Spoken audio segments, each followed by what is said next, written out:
live on Facebook, so please feel free to send us questions there as well. And before I forget, there's also a paper that GlobeSec has put out, Attribution in Cyberspace Beyond the Whodunit. We'll have those available for you as you leave.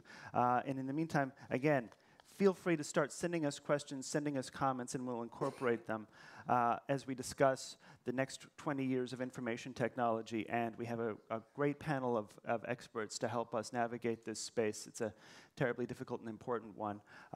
Beginning with Honorable Marina Kaljuran, the former Minister of Foreign Affairs for the Republic of Estonia, Chair of the Global Commission on the Stability of Cyberspace in Tallinn. Melissa Hathaway, Senior Advisor, Cybersecurity Initiatives at the Belfer Center for Science and International Affairs at Harvard, the Kennedy School.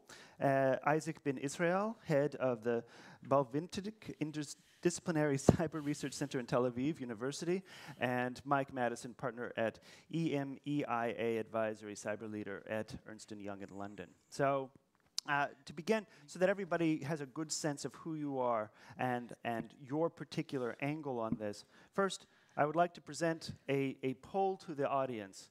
I just came up with. Here's a little sort of framing exercise for our discussion. In 20 years, information technology will feel more intrusive or less intrusive. So the dream of the Internet of Things was that the presence of computation was actually supposed to recede from our life. It was supposed to vanish. And instead, we feel its presence ever more oppressive all the time. But this might be a temporary problem that the future will solve. This is the question I'd like to pose to you, whether or not you agree with this premise or you disagree. We'll take some polls now.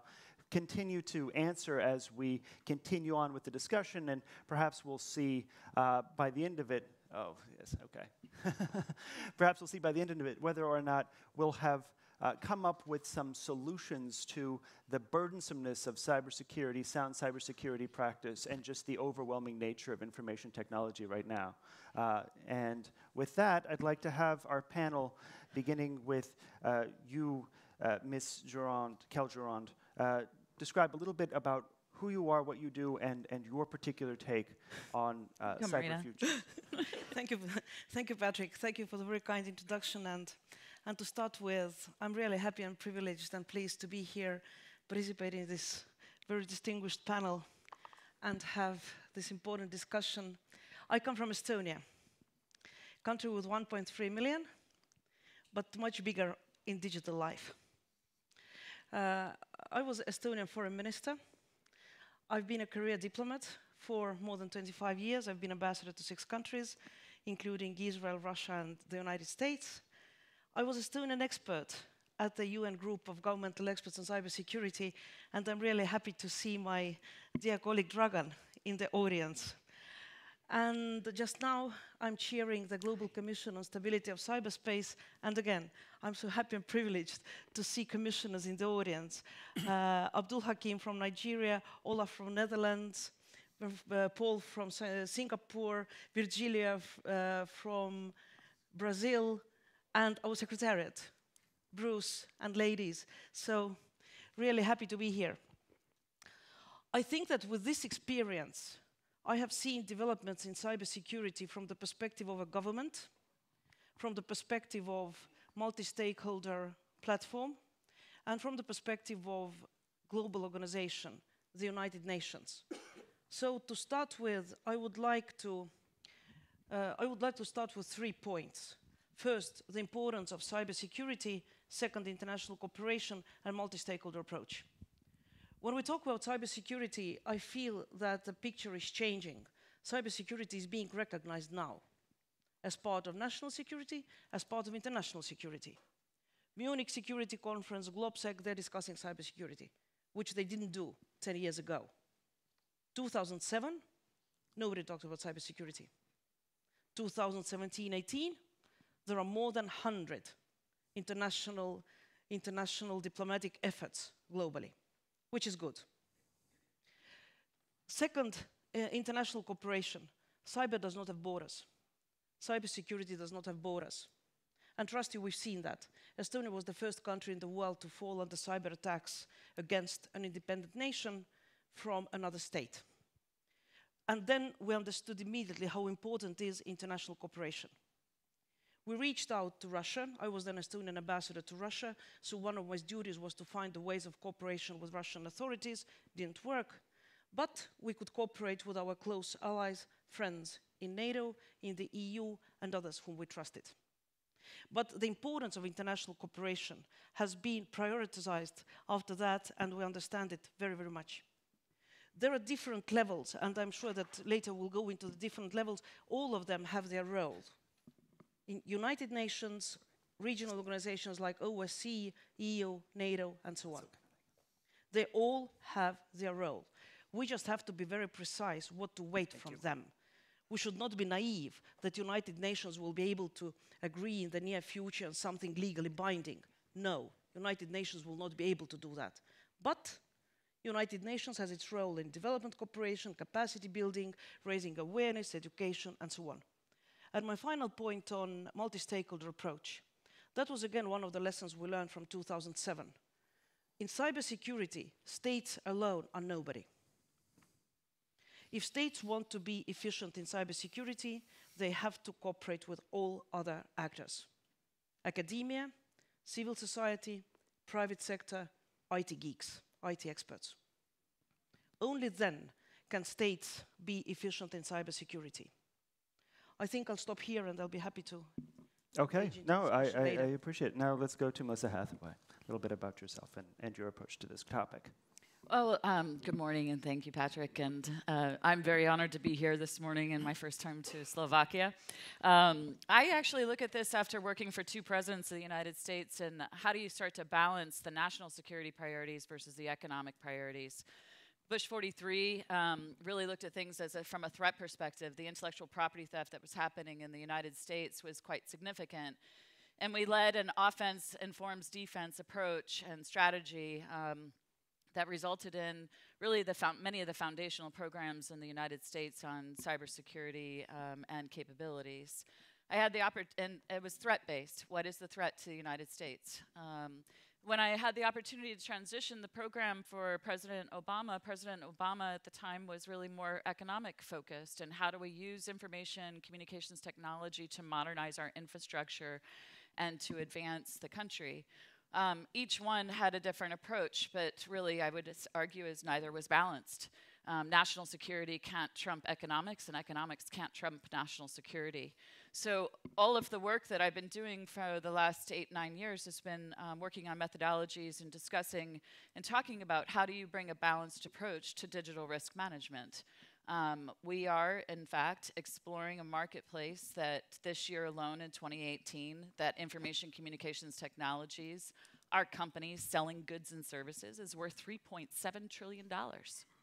And all of our governments are working toward making our digital economy flourish, embedding these technologies for modernization, infrastructure, efficiency, and the like, and the promise of GDP growth. The more citizens we connect, and the more that we embed these products and services into our economy, the better off we are.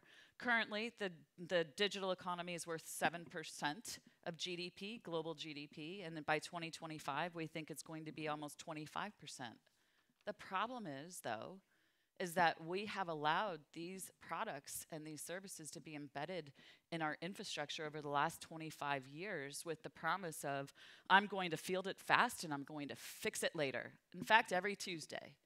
And so when we live with Patch Tuesday and we live with vulnerable products every day that I can exploit every day, and we're relying on infrastructures and industries and our critical services to patch it every Tuesday, we have a problem.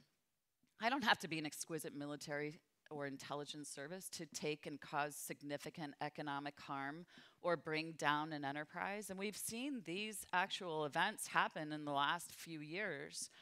You know, it began with WannaCry in May, and we're at the 1-year anniversary where a malware was actually used exploiting a Microsoft vulnerability that took 87 hospitals offline in the United Kingdom and 150 countries around the world.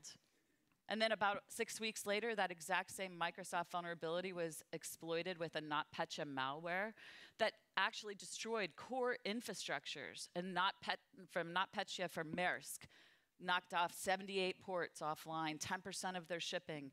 45,000 computers, 2,500 applications. It destroyed their entire infrastructure. Merck Pharmaceuticals had to stop producing life-saving drugs. Federal Express couldn't deliver packages, and it affected companies all over the world. $2.5 billion of impact for just one malware against one unpatched vulnerability.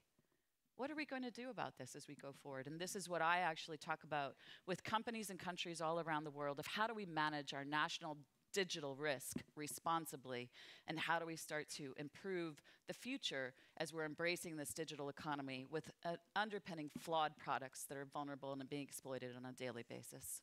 Okay, this is, if any of you remember the summer and some of the coverage that surrounded the NotPetya and the WannaCry attacks, it was sort of a miraculous and terrifying event. And what's so important, and I think so germane to this discussion, the vulnerabilities that underline those attacks were not 0 days. These were vulnerabilities that were established, that were well known. In fact, I think in some issues, patches had actually been issued. They just hadn't been implemented across the scale of the user base. And that's really like one of the big issues that we have to grapple with going forward, is not just how do you stop a maniacal math genius that's finding 0 days and plucking them out of the air and exploiting them. It's really how do we get to the point where every computer is up to date on every vulnerability that's been found by sometimes the government, sometimes the private sector, but somebody else. How do you get every user up to date on that and do it in a way that isn't burdensome, isn't too costly, and that actually works? And with that, let me bring it to you, Isaac Ben Israel, a little bit about yourself. Okay, thank you for being here.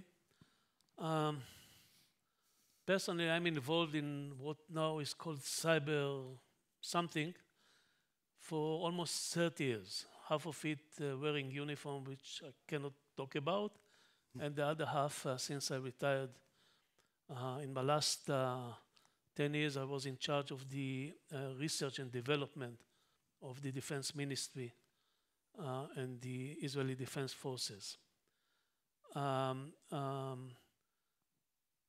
Before I left my office, I realized that they think that we nowadays call cyber technology has a very wide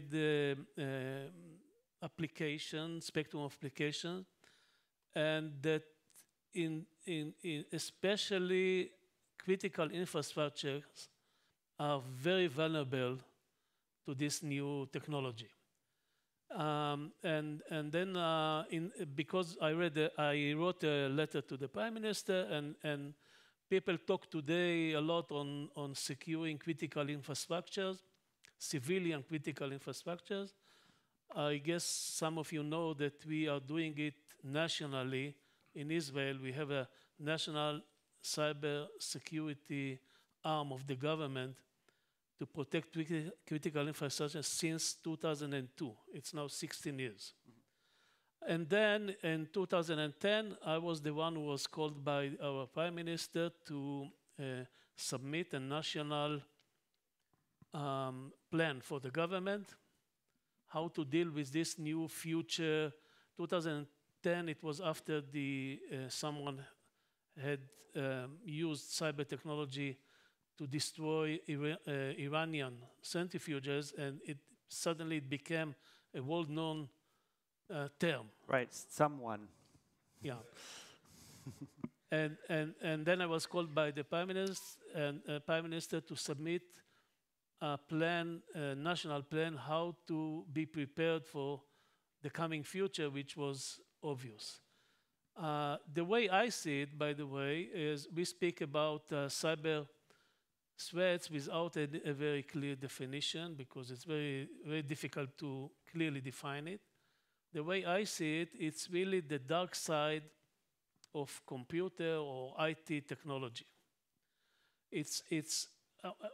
Whenever we use computers and communication between computers for the benefit of our society, we call it IT technology. Whenever we use it against the benefit of society, we call it a cyber threat. And cybersecurity really is the dark side of this technology. Therefore, if we are speaking now on the future of cyber, it's very interesting that nowadays we say cyber without something else afterwards. it's the future really of computers and communications, and because everyone realized this is not going to leave us, and going deeper and deeper into our life, so will cybersecurity. Okay. Interesting historical note. Who here, many in the panel, surely, who here knows the etymology of the word cyber? From where, what does it derive its root? Raise your hand if you know. Yes? Yes? Neuromancer. It's a Greek word that means to steer. It's a Greek word that means to steer, exactly. So it's all we're doing in cyberspace is steering, like a ship. And now we see the appropriation of this word in absolutely every way. It's taken on its own life force, and it now defines our entire future. Whether or not, the question is whether or not we're doing the steering or whether we're being steered. This is exactly, I think, the point that occupies us this moment. And with that, Mike Madison, please, a little bit about yourself. Hi, so thank you very much for the invitation to join you this morning. Maybe a slightly different perspective than my esteemed colleagues on the panel. I've been involved in cybersecurity probably for about 30 years. I started in the intelligence community, perhaps not surprisingly, but for the last 20 years or so, I've been in the corporate world, in the private sector, and I've been based in the Middle East, the Far East, Europe. I think I've only got the Americas to go, so and then I'll have a full house. So I currently run Ernst & Young's cyber consulting practice within Europe, Middle East, India, and Africa, a very broad geography, where we provide the sort of the insights and the advice strategically on the implementation to help protect organizations and governments around this whole sort of topic of cyber. I think it's been really interesting just to reflect on what has already been said, and clearly I'm probably repeating some of it, but for me what has been really interesting over the last 20 years or so is sort of how cyber has continued to evolve, but actually in many ways it's actually stayed completely the same. It's evolved in terms of, without doubt, the profile. We talk about it all the time now, absolutely.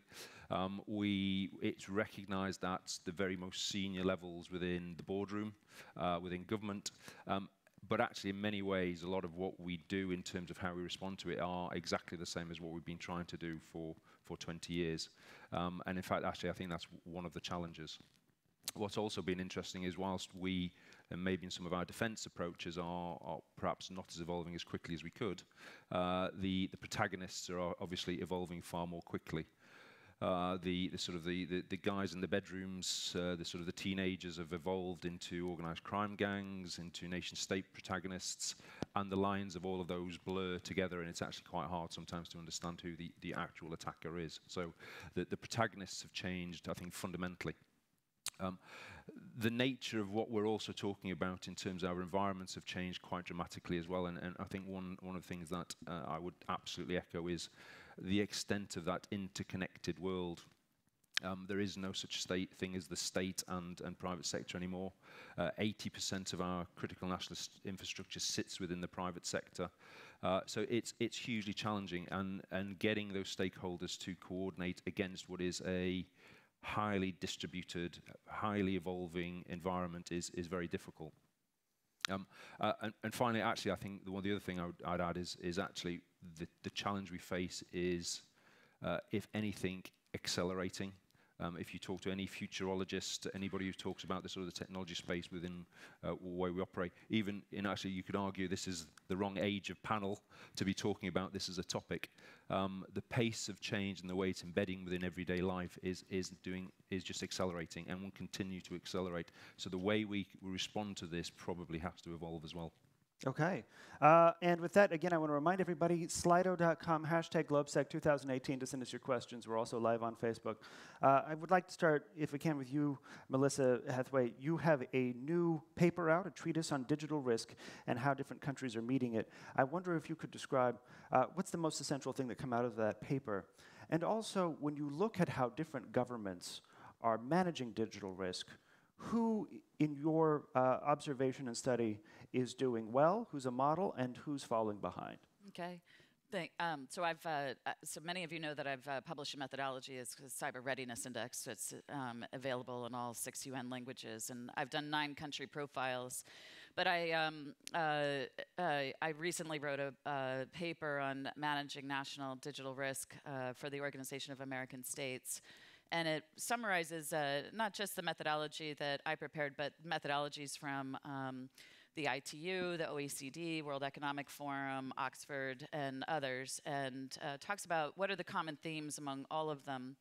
And if you take the more than a dozen, there's really key kind of themes within them of does your country, has it decided where it really wants to be 3 to 5 years from now? And what is the objective economically from an export strategy, from national security strategy and everything? That was just kind of harmonizing, the national and the economic strategies. But as such, then, have you defined what are the most critical services, assets, infrastructures, corporations, and then are you then managing the digital risk around those? How vulnerable are they? And so some of our countries have, and we in the United States started this back in the late 1990s. We defined 17 critical infrastructures, and I think that when you spread things like peanut butter, 17 can't be critical. And I've argued that there's really only 3. But others of our countries have defined here are the most important companies because they represent more than 2% of our GDP. And then still there are others that have looked at things that are important to their economy. So if you don't actually know what is important to your overall national objectives, then it's hard to manage your risk. You have blind risk. And so I go through those, and then and the last I would say key point from the looking at it is that very few of our countries are looking forward in our research and development, science and technology of trying to imagine the downside of the technology, right? Upside, we got it. But we don't ever actually think about the downside and prepare ahead of time to buy down that risk. And so I look at that as one of the key things that we need to be doing. So who's doing well and who's not doing well? Yes. Well, to be honest with you, this is where actually a colleague and I, we had a debate the other day, and actually in Canada, we were kind of like the decadence of democracies. The democracies are not doing so well. Because of the bureaucratic nature of the debate that we have, that it doesn't allow us to accelerate and actually demand that you're going to move forward in a very concerted, accelerated way.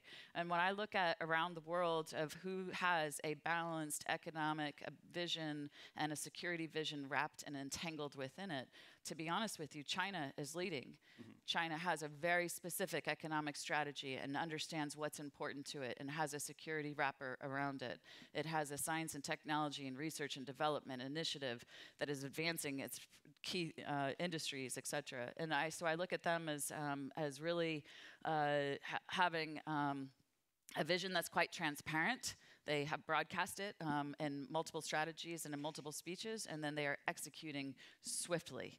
And then I look at other countries around the world that have pockets of excellence, and I speak to those, and I've been writing papers about some of those pockets of excellence. I think that Israel, for example, has declared that it wants to be a cyber leader and has an exquisite export-import strategy. I want to be a leader in the technologies. They created Beersheba, so foreign direct investment, the best of the intelligence, investment, research and development, et cetera, and then they've got an exquisite export strategy of the high technologies helping advance our society. And I could go around the world of where I see pockets of excellence, but an overall arching strategy that's entangled and executing swiftly, China. Okay. Who's doing, is there a country on your list of certain prominence that's doing very poorly? Well, I would say that right now the United States has regressed significantly, and that we could use some focused leadership and get back to execution. The United States right now is admiring the problem, and I would say that the United States has significantly stalled in its progress over the last decade, and that we need to learn from our allies and from others. Yeah. So on this issue of who's kind of ahead in many ways, grappling with this problem and grappling with the opportunities and challenges of information technology, my mind always goes to Estonia.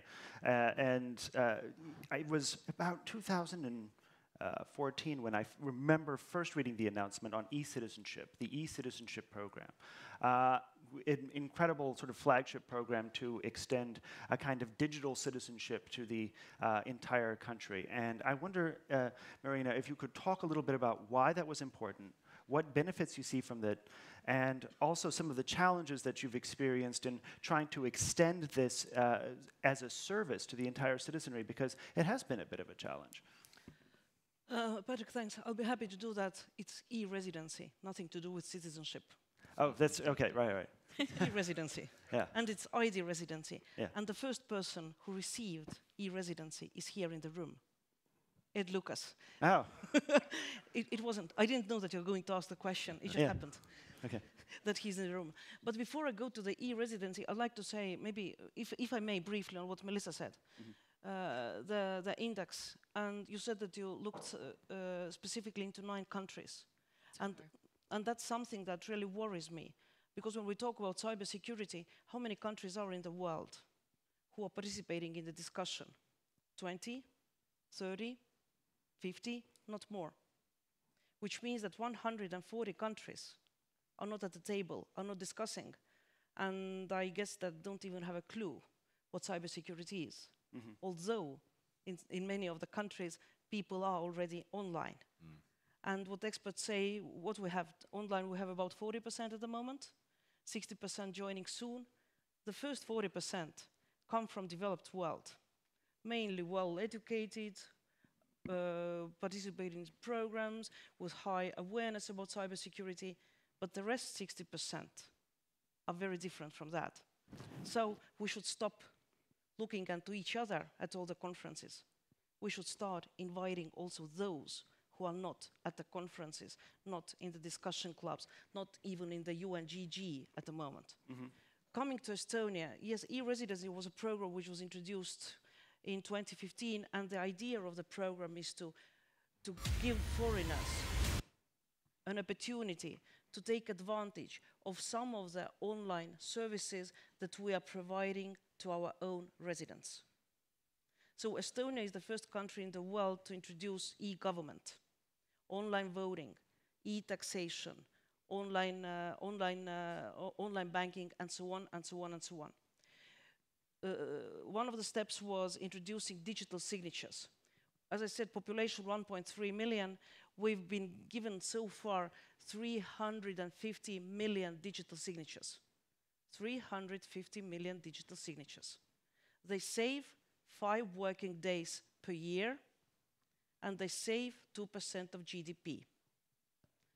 Our defense expenditure is 2%. We're NATO allies.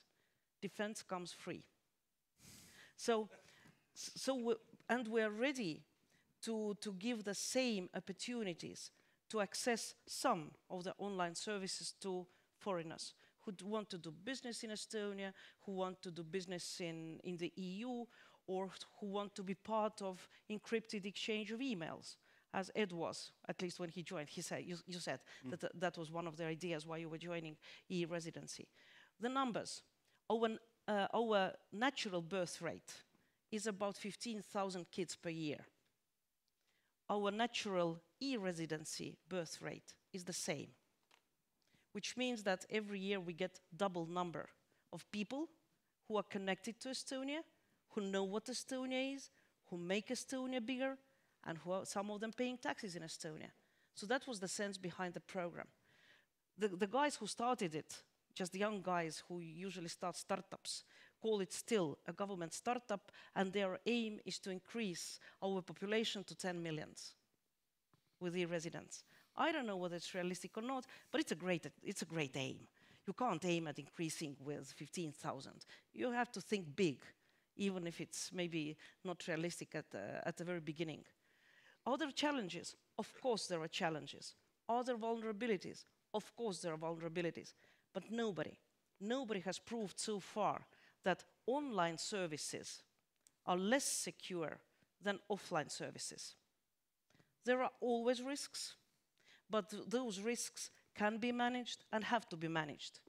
And here my last point, I'm pretty critical towards those governments who, instead of managing risks, managing vulnerabilities, step back when they face challenges. Being it elections, being it other online services, being it online voting. Bad guys see that. And if they see the weakness, they will come forward, forward, forward. But I don't see our future back in the 19th century with pencil and paper. That's not the future. The future is online. The future is the use of ICTs. The future is ICT revolution. And that's why if there are challenges, they have to be faced and they have to be tackled, they have to be answered. Okay, at the same time, there have been some challenges. In September of last year, the entire e-citizenship program was briefly suspended. E-residence. E-residence, I know. Be very sensitive. Otherwise, you people don't get to will go come move to Estonia. I have to, I confuse them so easily in my head. Definitely e-residency. You're not a citizen of Estonia, you're an e-resident of Estonia. Having said that, the program was suspended in September. Briefly, it was a predictive suspension. You detected a flaw yourself, and so you did everything that you're supposed to do. You before there was a problem, you said, we're putting the brakes on this. But when a company that I do business with online briefly suspends service to me, I'm mildly inconvenienced. When an entity that is as large as a nation state with all of the different services that you're looking to extend to citizens takes the step, again, proactive and I think appropriate, of suspending a program to ensure the data integrity of the people that are participants there, the ramifications are much bigger. So how do we incorporate the expansion of digital services to more and more people? Because I do think this is a model. I think a lot of people think that this program is a model. But when you expand the spectrum of digital services that both companies and nation states deliver to their people, including probably e-voting for most democracies at some point in the future, the question is, how do you mitigate the cost of interruptions to that service, and are those interruptions inevitable? I'll open it up to anyone that has a perspective on that. Well, I think you got to think like a bad guy. We actually are so enamored with the technology and what all of the great things that it's going to bring that we forget that it potentially could be used for harm. And so if you start to think about it immediately of where you're concentrating the risk, and like the data, like the keys for the e-residency in Estonia, or concentration of risk, what I see happening in other states where they're moving from currency to everything being digital, then you have to say, well, then what happens if it is disrupted by a malware or destroyed? What is the integrity? How quickly can I back it up? And it's just what you do from a continuity of business and disaster recovery. Have you got a plan for when it doesn't work? And then what is the acceptable risk level when it doesn't work, and how fast can you restore it? And then based on your risk appetite, thinking of it as a corporation, then, you know, is that an acceptable level of risk? I can't bring it up for 2 days. I can't bring it up for 7 days. I can't bring it up for a month. It was months being offline for that in Estonia. It was months being offline for some of these major corporations. Mm-hmm. And they decided that their risk appetite had to be adjusted, and they had to understand where they had concentration risk and blind risk. Okay. We have to think about this going forward for all of these e-services and as we adopt this technology. I'm particularly worried about the Internet of Things and, you know, the vulnerabilities that we're embedding in every part of our life. And, you know, when it gets ransomed and it's rendered inoperable, is that acceptable that you have to start replacing these commodities because of their poor design? Mm-hmm. And the Internet of Things, let's totally get into this. A few years ago, I remember there were wild and ambitious projections about the size of the Internet of Things by 2020, because 2020 was a nice sort of benchmark to make a forecast for. And Dave Evans of Cisco in particular was widely quoted as projecting 50 billion Internet-connected devices by 2020. It's 2018. We're at about 10 billion. The most ambitious, credible projections now have us getting to maybe 30, and those are at the most ambitious end. So what is this gap between our enthusiasm for the adoption and the implementation of new technology and the realities? I think a huge part of the reason why that projection missed was because of some of the cybersecurity issues that we now understand to be associated with the Internet of Things. Mike, I'll turn to you. how do we mitigate the potential security problems with IoT in order to help to help this technology realize its fullest potential? Do we have a chance to do that? Yeah, I think we do. I think I'd like to just sort of follow up on the point that was made, and it's quite relevant. For me, I think actually that one of the worst things we're doing is talking about cybersecurity, because actually security infers that you can actually prevent. I don't think you can actually prevent all of this. You have to start thinking about it in a slightly different way. And I think as we talk about the Internet things, actually what we should be talking is maybe about cyber resilience, digital resilience even. This is the new normal. So actually, how do we ensure that whatever services we're delivering, whether as a corporate or whether as a governmental organisation, how do they stay resilient and available for people, recognising at some point they probably won't be there? So I think that's a really important shift that actually we're seeing increasingly people starting to think about. It's not just about building the castle walls ever higher and actually trying to make things far more resilient. In terms of how do you increase the uptake, I think actually again, we need to think about this as the new normal, and therefore embedding the entire a change of approach within how we deliver these capabilities to the market, or actually developing some of these devices. So secure by design or resilient by design, I think actually is something that some vendors are starting to do. I think there's a long way to go. Unfortunately, when you're delivering tens of millions of lines of code, actually there's going to be a flaw in there somewhere, and therefore what do you do after that? So we have to start building this in upfront, thinking about security right from the very outset and changing our way of working. There are certain vendors who started with the entire approach, it's open, everything's connected, therefore actually that's a really good thing, and that's a great design principle. Now they've started to introduce much more security and locking it down. That makes interoperability more difficult.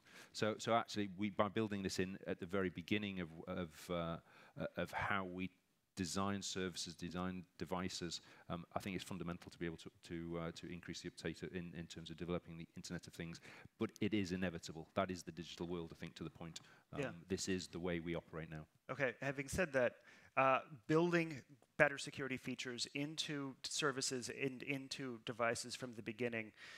If I'm a venture capitalist and I'm going to a guy in Silicon Valley that's wearing sneakers and he needs a certain amount of, Series A funding in order to make his thing pop, and he's not pricing in security feature building, he's barely got a product.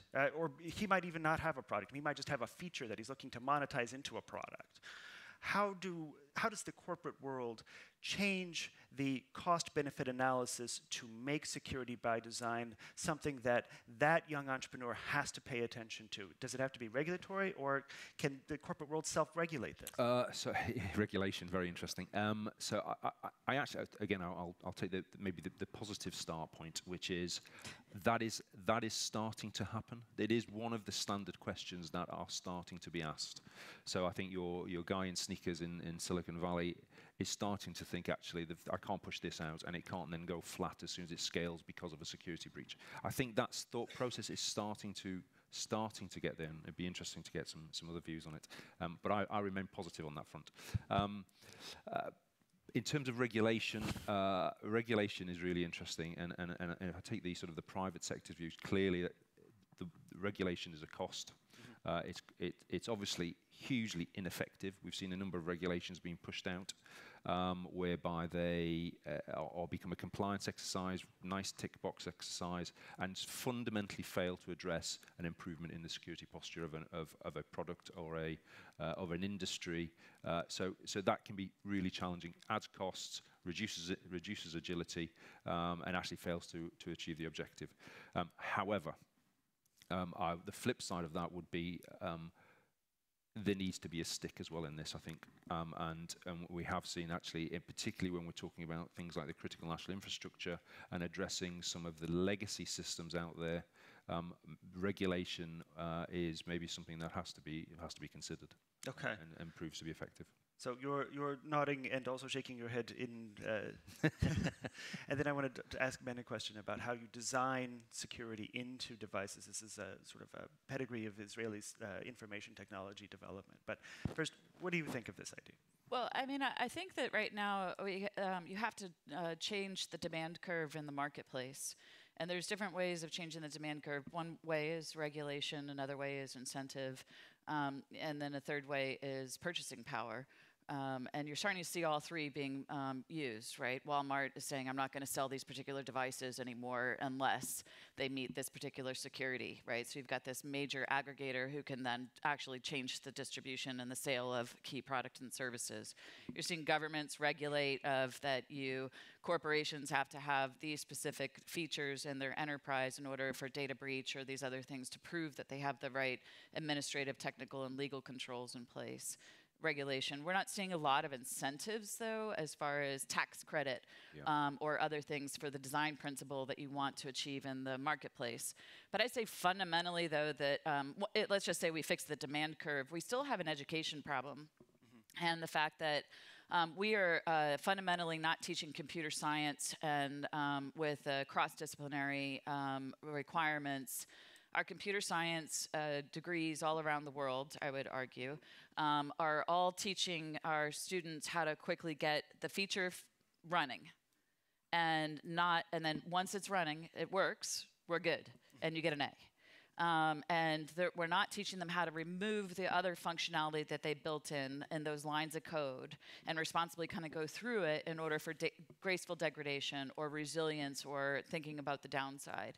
And that's a 25-year problem. We have to actually fundamentally change the way we're teaching computer science and build in the electrical engineering or the other engineering principles for resilience, graceful degradation, not catastrophic failure, which is what we have right now. It either is a 1 or a 0. It works great, or it doesn't work at all, because I was able to corrupt it. And so in order to fix it, you got a demand curve, but then you don't have the pipeline of people who actually can, in that Series A, who were actually taught how to code responsibly.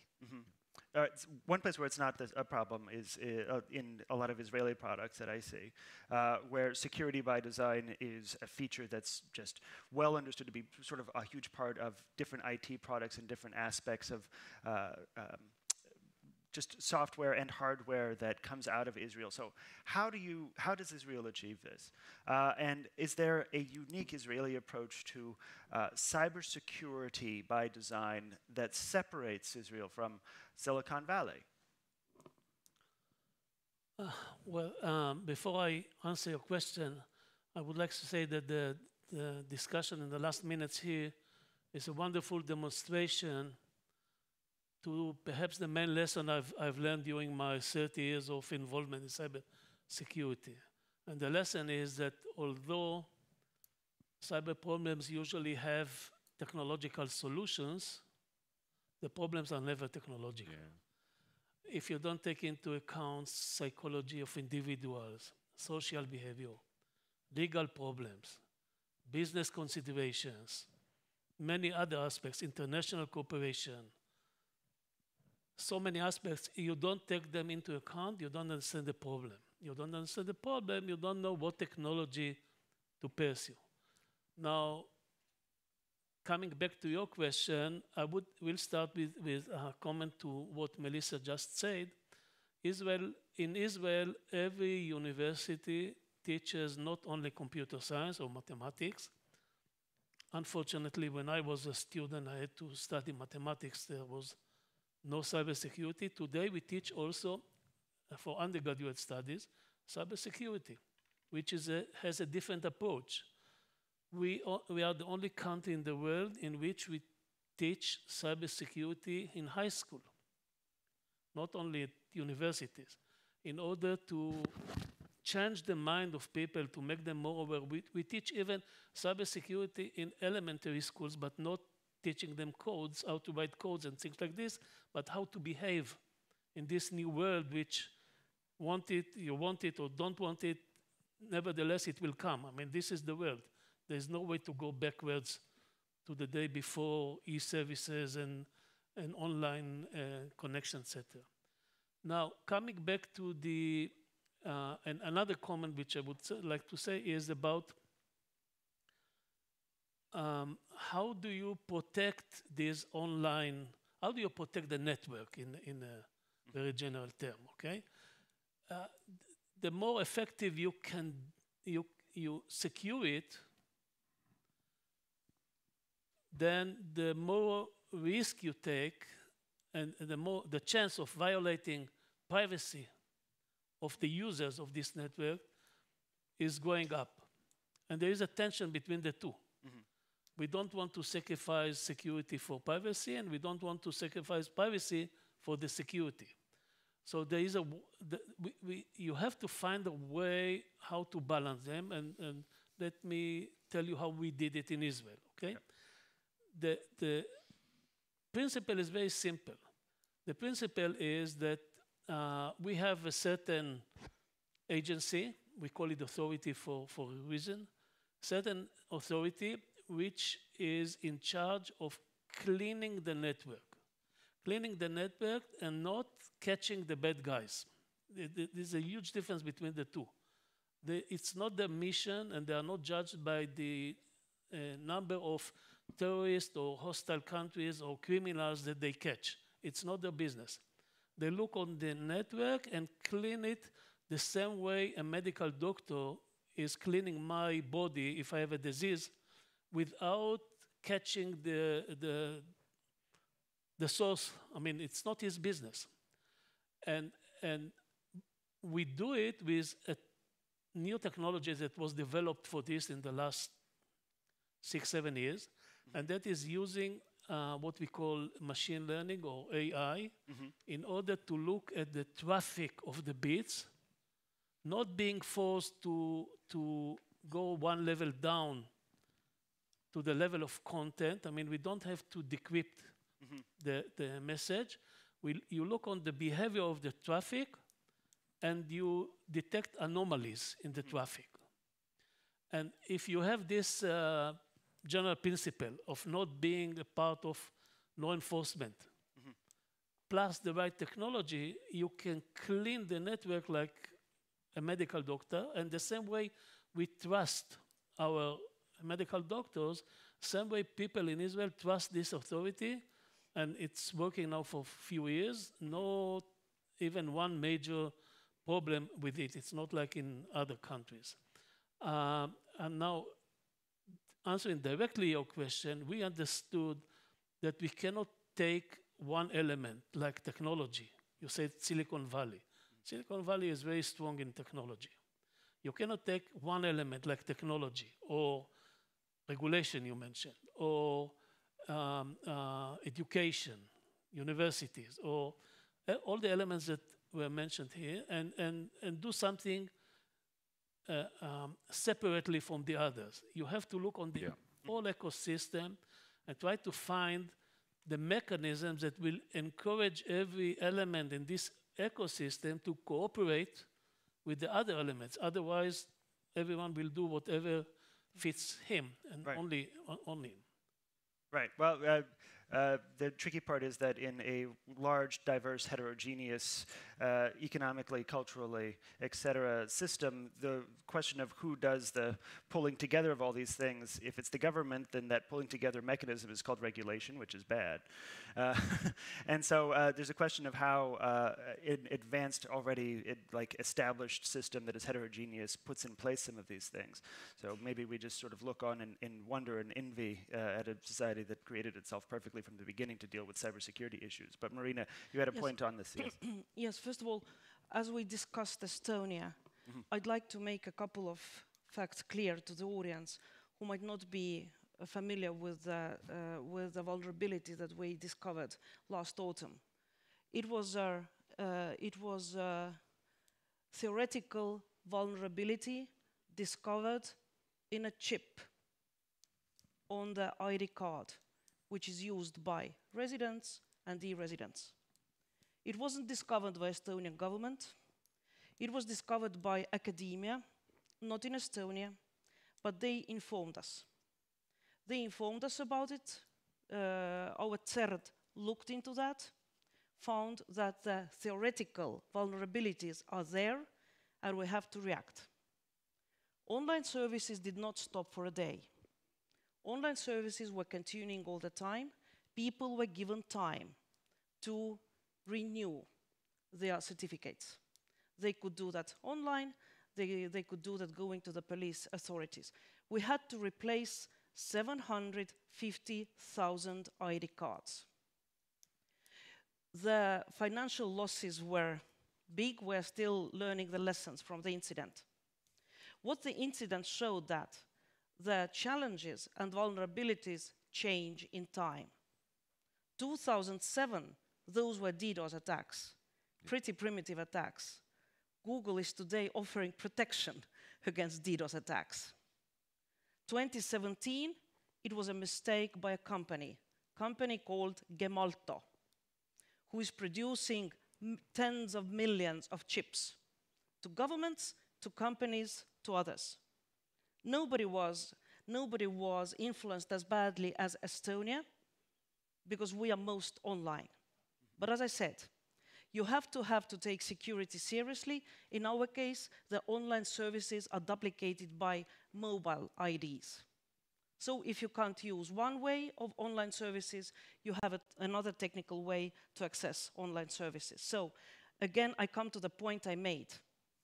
The risks are there, but the risks can be minimized and they have to be tackled. So 2 months after that incident, we had online voting in Estonia. Put it into the context.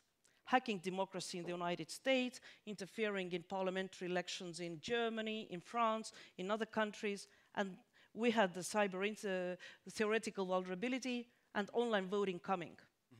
People were asked, do you want to go back to pencil and paper? The answer was no.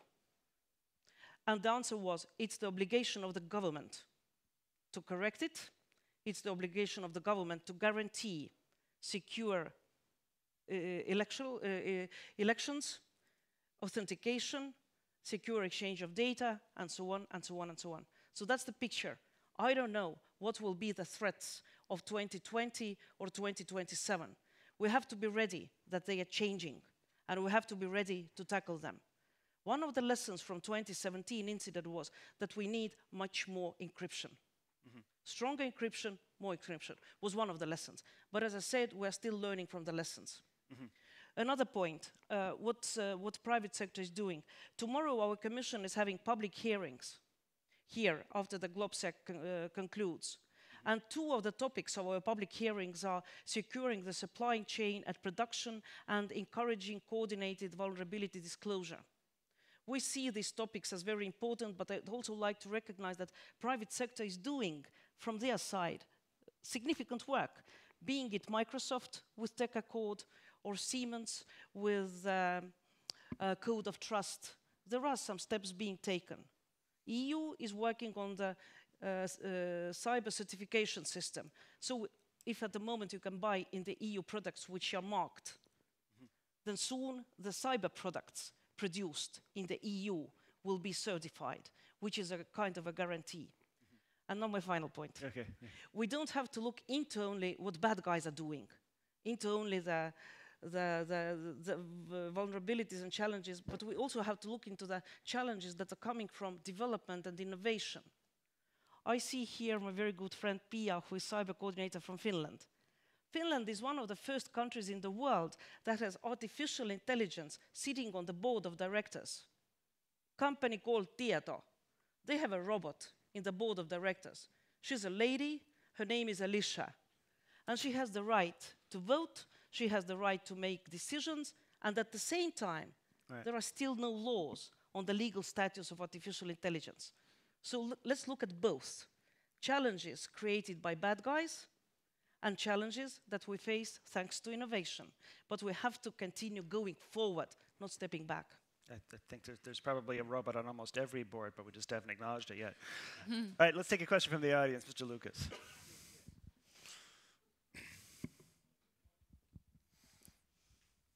Hello, I'm Edward Lucas from SEPA, and I would love to be a citizen of Estonia. I'm not, but I am an e-resident. It's a very important distinction. Yes, I know. So I do want to push back briefly on what Melissa said and then raise a question. I think when it comes to the availability of data, you're right, it's absolutely binary. It's either working or it's not. But that's only one bit of the problem. When it comes to the confidentiality and the integrity of data, we may not know that we've been breached. And that, in a way, is much more dangerous when you think something's working properly and it's not, or if you think that your data is confidential and it isn't. But my question to all the panel is that we haven't discussed insurance, and it seems to me that fundamentally what we're talking about here is risk and the mispricing of risk. People are producing products and services that are riskier than the users and the customers think. The dangers fall in the wrong place. The regulation isn't right, and people are afflicted by all sorts of ignorance. And that is not an unfamiliar problem. That's modern life. It's full of risk. But we have an enormous trillion-dollar global industry which manages risk and makes a profit by doing it. It's called the insurance industry.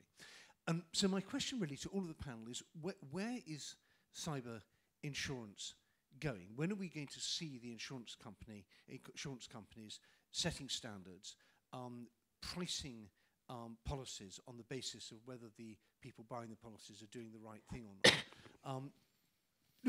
Looked at sort of from an outside perspective, one would think that this would be the way of creating the kind of integrated solution to this very complex problem. Yeah. So far, I'm very sceptical about cyber insurance. I don't see it working in the right direction at all, but I'd be very interested to hear what the panel think. Well, and that actually dovetails with a question we have got in from Slido. You can tackle them both together or separately. If management of cyber risk is the problem, what is the role for insurance and reinsurance? A growing market, but still cautious. What is its role in improving cybersecurity? So, what's your thoughts? So, you know, the insurance market solved this problem back in an innovation in the 1800s in the United States. And we had this really cool invention called electricity by Edison, and we had all these other great innovators who were building products on top of it who didn't understand direct current. And so, so you have these products that got embedded into buildings and houses that fundamentally literally blew up and caught on fire. And the Great Boston Fire and the Great Chicago Fire were based on innovation of poorly designed products based on an innovation they didn't understand. And so what happened was that was very costly to the insurance industry because you have to rebuild a city now. And they said, well, we're going to create an underwriter's lab, which exists today for any product that's going to plug in, has to meet a specific design and so that it doesn't overheat, catch on fire, etc. We have this all around the world. In Germany, it's the TÜV. In the US, it's the UL. And it allows us to travel all around the world and plug our computers and our phones, etc. in. They don't blow up or catch on fire, hopefully. Mm-hmm. And so the insurance market fixed it. They set the design. And they said, if you embed a product that is not gone through the underwriter's lab and it catches on fire or whatever, then I'm sorry, you're uninsured. So, and this has actually happened through the course of many other interventions. We had food safety, we have drug safety, we have automobile safety, we even have toy safety. Yeah. But we haven't decided to ensure that there's a safety of the IT products. Yeah.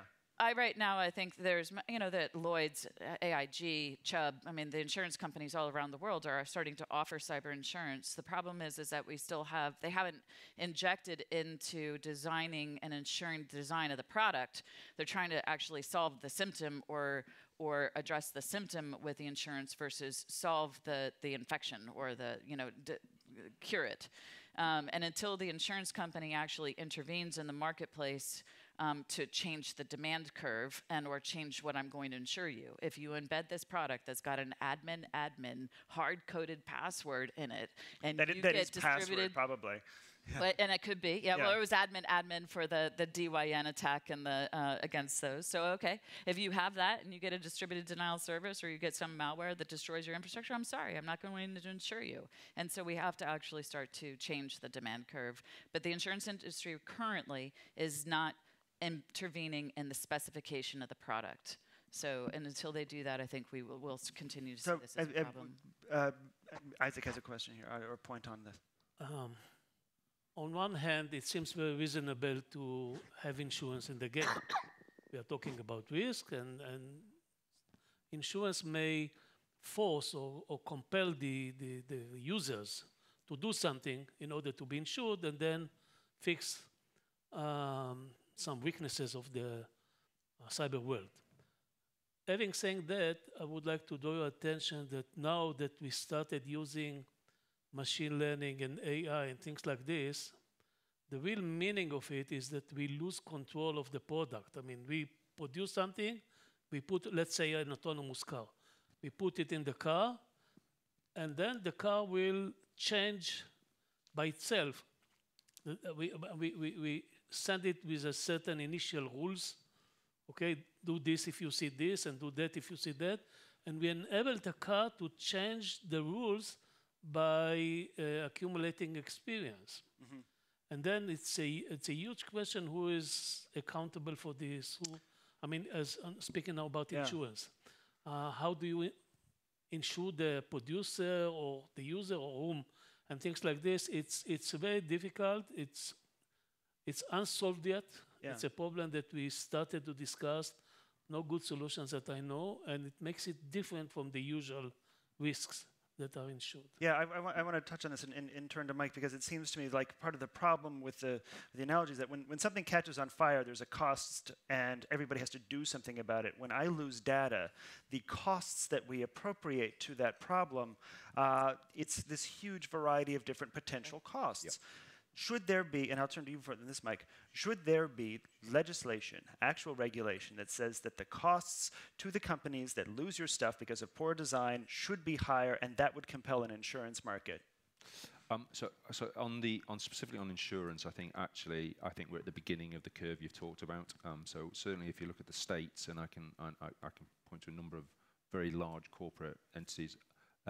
Insurance is in place. Mm-hmm. There is a growing insurance market around cyber. The US is far more mature than anywhere else.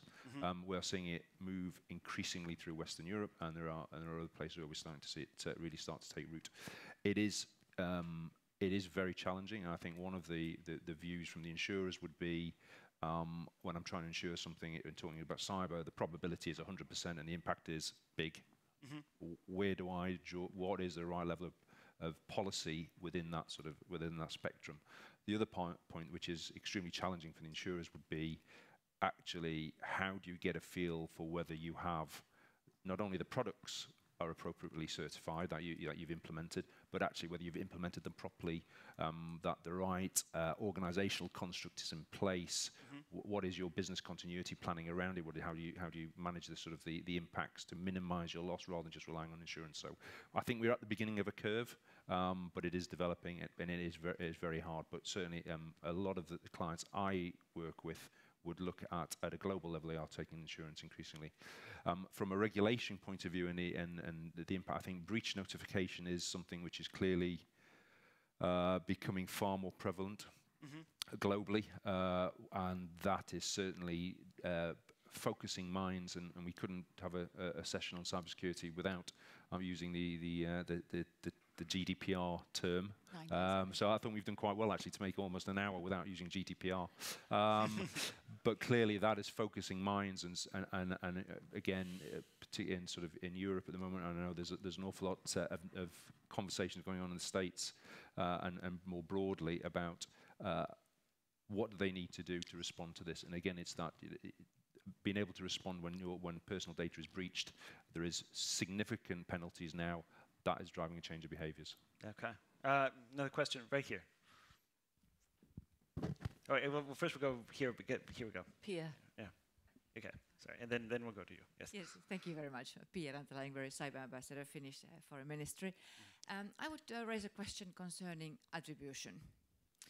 I would really like to hear the view of the panelists. I'm taking into account that we all know that it's really difficult. It has many aspects. There's technical, legal, and very much political. Mm-hmm. And we also know that there are very few countries in the world who really have the capabilities really attribute. And we also know that there are different views of and different opinions and strategies of countries. Not everybody wants to reveal what they know. Mm-hmm. So, I mean, at least publicly attribute. So how should we approach this issue? I mean, of course, we have the accountability issue there, which is very, very crucial.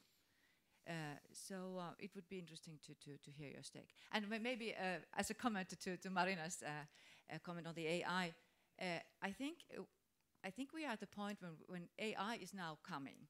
We should actually learn from our cyber world, where we are actually now lacking behind, making the policies and putting the norms and international law in place. So now when the AI is only on its way, so we have actually now time to react. So let us put our acts together and really start to work on policies, on putting the norms, and thinking in a comprehensive manner, a comprehensive way, the AI world. Thanks. Well, and let me take a slight twist on your question. There's a lot of new technologies that are sort of bandied about as potentially applicable to the attribution problem. Normalization of blockchain, artificial intelligence for machine learning is one, potentially biometrics. Attribution, the problem, and in the technology space, what are the solutions that seem most promising to you in solving the problem of attribution? Start with you, Isaac. It's very difficult to really solve it unless you change the internet. I mean, the internet was built in purpose to be robust. It was built for military, for defensive usage. And therefore, the way you cut the message into packets and send it through the whole network, things like this make the problem of attribution very difficult to be solved. Now, perhaps one time will come and we will change the internet. I don't know. This will cost billions and billions of dollars all over the world. It doesn't seem so practical. Perhaps we can change it by rules. I mean, not allowing certain things to be done, and internal rules for every nation by itself, or international ones, or norms at least, and things like this. I don't know. If we are still having the internet and not touching the core of the internet, then it will be very difficult to solve this problem. There are certain technologies that some of them are also developed now in Israel, in which you can limit the problem to certain zones. Say, I don't know who sent it, but I can tell you it came from central Moscow, okay? Don't open. Or something. Still, you don't have, and it's not, I mean, it's very serious. You cannot tell who really did it. Yeah. And in the case of Estonia is a very good one. I mean, everyone is sure it was done by Russians, but you don't know if it was the Russian government or Russian patriots. I mean, I'm speaking about, I mean, a proof, not guessing. Okay, this is a different story. And unless you solve it, you still have this problem. Okay. So it's not going to fix itself. All right, go ahead. Well, I mean, if you were to take that, a lot of the activities, you have to actually determine how you're going to assign the accountability, because a lot of the activities that are happening are from infected computers and infrastructures in our own sovereign territory. So if you were to start it, I'm not going to harbor illegal activity, then we're all at fault, and we're all actually causing harm around the world. And so I don't actually look at this as a problem necessarily of attribution, while I agree with Isaac that it is difficult. But when we have it, what's your political will to use it? And then what are the consequences, and will it change the behavior? You know, what is the desired outcome if you were playing this in a long game? And then are you willing to restrain your own behavior? Or is it just do as I say and not as I do? And that's really part of the problem that we have right now, because even when we have globally attributed bad behavior to certain countries, there really haven't been consequences, and it certainly didn't change the behavior and the outcomes of what our desired outcomes are. And part of that is because we're unwilling to change our own behaviors. Yeah, this makes a lot of sense. Yes, thank you. On attribution, Pia, thank you for raising that. There are different layers: technical, legal, political. I agree with Itzhak that technical, not everything could be attributed. But there are many cases where technical people have done their work and they have done attribution. But when it comes higher to legal level and political level, it becomes more complicated for different reasons. The attribution of 2007 that we did was circumstantial. What are the reasons of attribution? You have to disclose as much information to convince others, to convince yourself and to convince others. So our attribution then was like, I'd like to quote our then defense minister. If somebody walks like a dog, barks like a dog, eats like a dog, then most probably that's a dog. In our case, it was a bear. And we convinced. we convinced the international community. Yeah. I think nobody doubts today where the attacks were coming from. Yeah. So if we look into the state practice, I believe that states have to have more courage in political attribution once the technical and legal are there. The first case of attribution, it was Sony case, I think, by the United States, hacking Sony to North Korea. The last case was attribution by UK of NotPetya to Russia, which was supported by 7 countries, not including UK, US, but not including European superpowers. Denmark, Estonia, some small countries were supporting UK's attribution. But a positive thing happened a couple of weeks ago when the EU, in its council conclusions, for the first time looked into the diplomacy toolbox. First time used the diplomacy toolbox that was adopted half a year ago and attributed collectively or supported the UK's attribution. So I'm looking at states. Please do attribution. Please come out with as much information as you can show, knowing that you can't show all the technical details, understandable. But that will develop the state's practice. So far, we have had 3 or 4 or 5 cases of attribution. Of course, they didn't react. It's just the beginning. And the attribution has not been widely supported by international community. But we have to change that pattern. Yeah, see, I have to say, the way I observe governments, particularly my own government, the United States, dealing with this problem of attribution, this learning curve has been sort of disastrous. You go back to the 2016 election cycle. July of that year, a cybersecurity company, CrowdStrike, comes out with a report, says, we've observed that the actors connected to the Russian government broke into the DNC service. They were on the network since November. A second group was on since April. We're publishing this now. Their findings were verified by a wide variety of groups within the cybersecurity community. Their actual competitors all verified their findings. Me in the press, once that data dump hits WikiLeaks, we write it up as, this is clearly a Kremlin information operation. The US governments, they leak on background to different sources saying, yeah, we think that that's totally right. This is the wrong way, I think, to do this. And I want to remind everybody, before we keep going, to please vote in our poll. You go to slido.com, #GlobSec2018, and vote in the poll. And let's take one more question. Here we go, right here. This guy's been waiting very patiently. Milo Jones, IE University. You might have time for 2 because I have a very narrow question. Okay.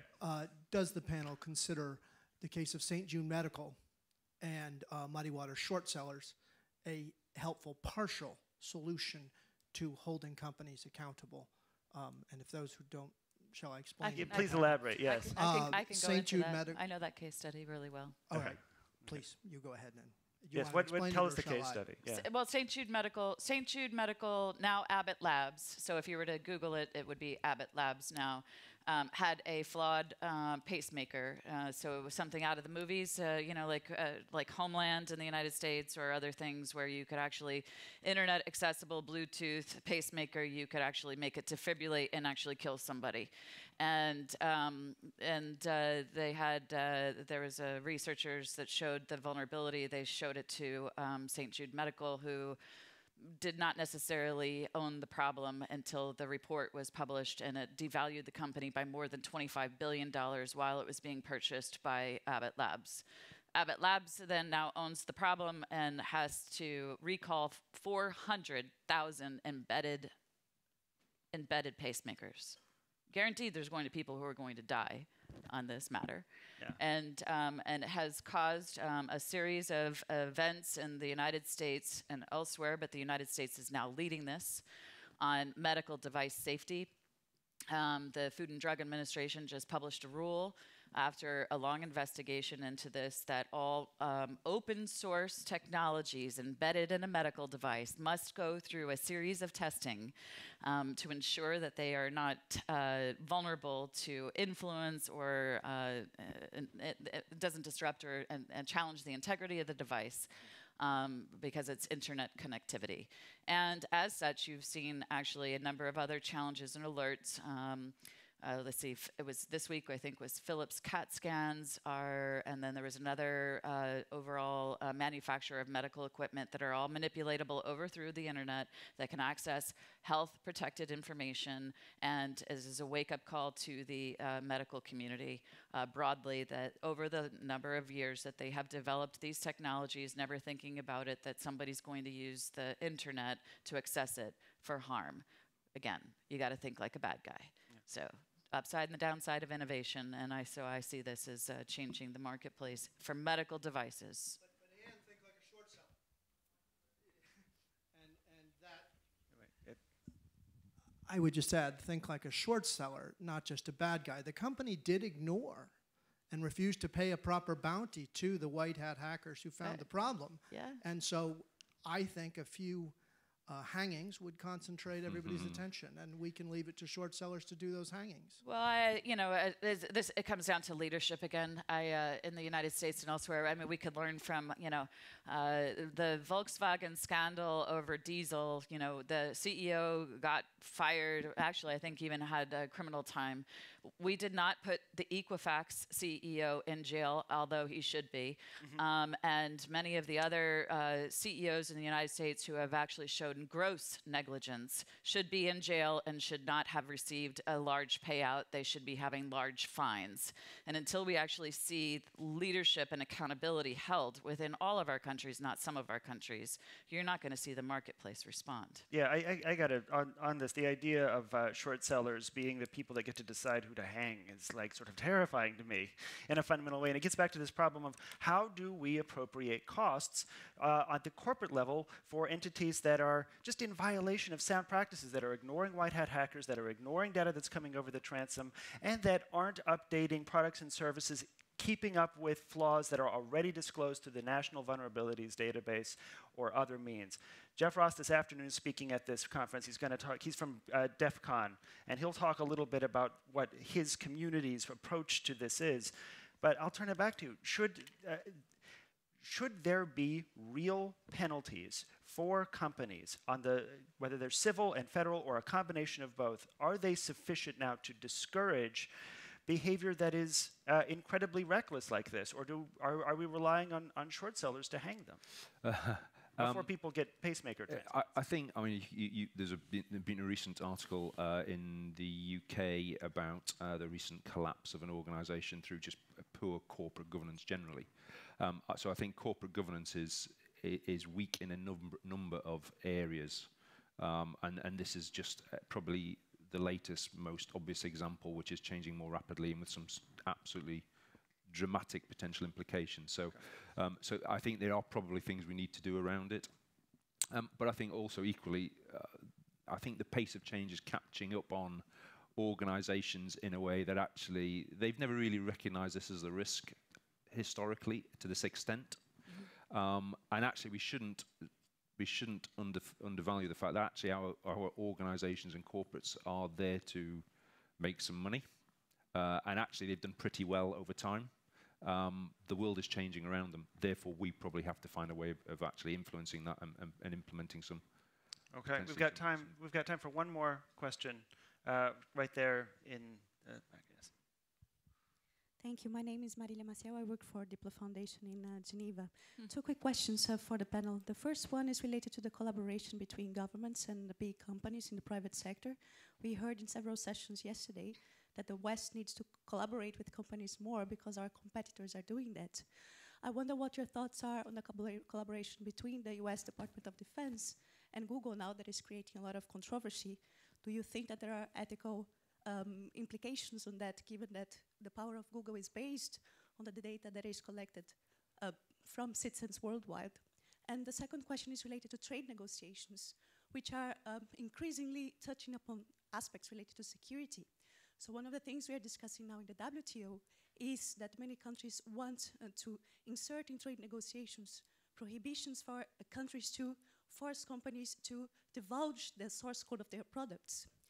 However, I was listening to the case with a pacemaker, and if the code is not revealed, then how governments and security agencies can make sure that devices such as health devices are secure for the people? So do you think that it's feasible to include these provisions in trade negotiations or not? Yeah, that's a good question. Like having to take your open source data that you use to make your medical device and scan that for problems, that's easy to do. But when it's IP, I don't know. Can I just touch on the cooperation piece first? Because I think it is a really important point, and I think we've talked about in the ecosystem.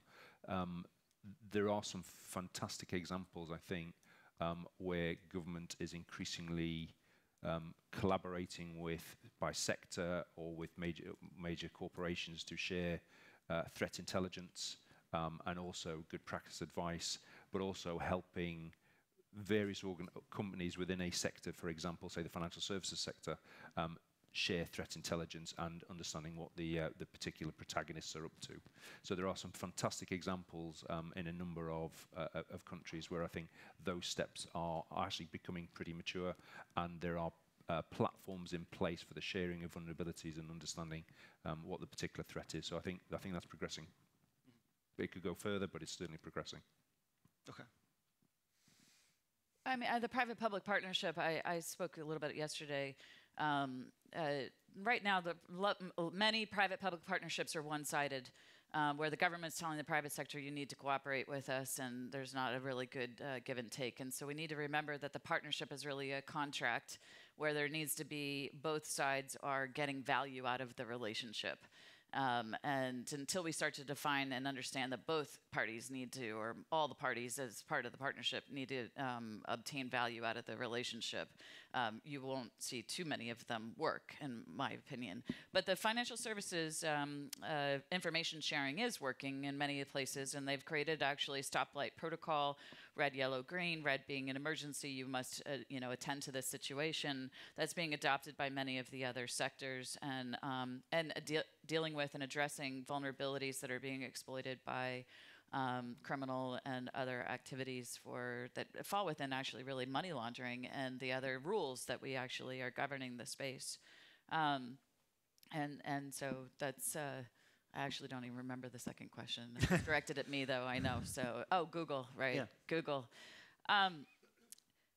So I've written a number of papers about this, but if you were to look at the global game, in the United States we have a game called Risk. And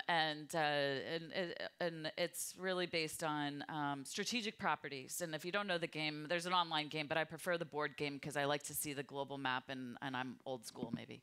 But it's really about how do you gain strategic territories, and what are the strategic territories in order to have global power, influence, etc. And today I see that there's a global competition for the power, and control of really this information environment, and the strategic properties are the big companies. That's Huawei, that's Kaspersky, that's Google, it's Amazon, and et cetera. And whoever has the most influence or control over these properties has the ability to project power, change the economic dynamics of a country, et cetera, the trade routes, modes, et cetera. And so the traditional ways that we thought about power projection of I had to have the strongest military, I think are waning. It's really who has the strongest companies in the information space is going to be how things are dominated going forward, because you can control the free flow of goods, services, data, and capital across borders. So when you start to see that kind of the changing and who's making investments in next generation technology, you can actually see the power shift happening right now.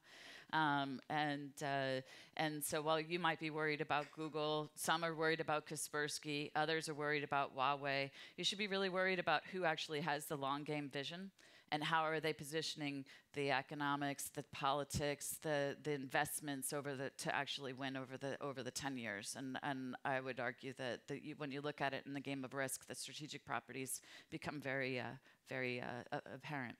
Okay, well, that was Facing Cyber Futures. That's a fantastic note to end on. And before we do, I want to take another look at the poll to see how we did so far. We began Yeah, the distribution at the beginning was 67% to 33%. We've grown incredibly pessimistic over the course of the hour and a half. Thank you. A reminder that there's a paper here, Attribution in Cyberspace Beyond the Whodunit, new from GlobeSec. And I want to thank you for being here. Please help me in thanking the panel. Wonderful to be here. Oh, more events coming up. Let's see here. A little quick here. Yes, in the Danube space, 11 o'clock, One Size Does Not Fit All, Multi-Speed and a Multi-Shaped Union. And also in Habsburg, Innovation for Transition to the Green Economy. There you go. Thanks.